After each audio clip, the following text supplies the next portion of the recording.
Bueno, Carla, hemos finalizado la primera vuelta de la Liga Catalana. ¿Cómo valoras estos meses de trabajo con tu grupo? Pues la verdad que me llama una grata sorpresa, ya que al inicio de temporada me encontré con un grupo muy heterogéneo, el cual se diferenciaba en dos niveles.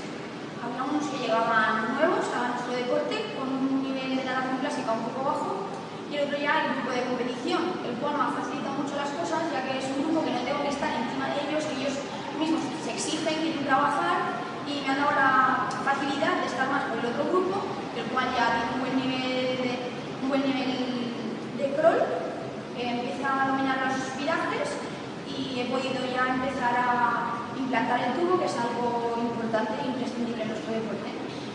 ¿Qué vas a trabajar en los próximos meses de entreno?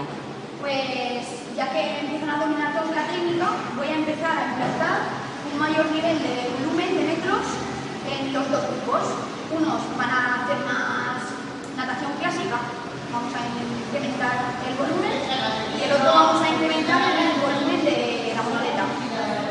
¿Cómo valoras estos meses como máxima responsable de la categoría más pequeña? Bueno, pues la verdad es una gran responsabilidad, ya que de la base dependen las siguientes categorías, ya no solo a nivel físico-técnico, sino también motivacional, ya que yo los entreno y los intento motivar para que lleguen a los siguientes grupos de entreno pues con ganas de entrenar, porque se pide una mayor exigencia, y también con ganas de competir. Hay niños que se han estrenado por primera vez en competición. ¿Cómo les ha ido? Sí, la verdad estoy muy contenta. Tenemos a dos niños que se han iniciado en la competición este año y los dos pues, han salido con buena nota. De aquí a final de temporada, ¿alguno más se va a estrenar? Bueno, la verdad es que todo depende del tubo. Nosotros ponemos unos requisitos para competir y es pues, un nivel medio de crawl, que sepa saltar bien desde el trampolín, que controle los virajes y sobre todo que domine el tubo.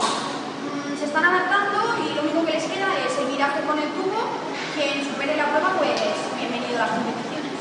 Muy bien, Carla, muchas gracias por tu valoración. Gracias. Carla. Lo que la han liado aquí la señora. Ya está.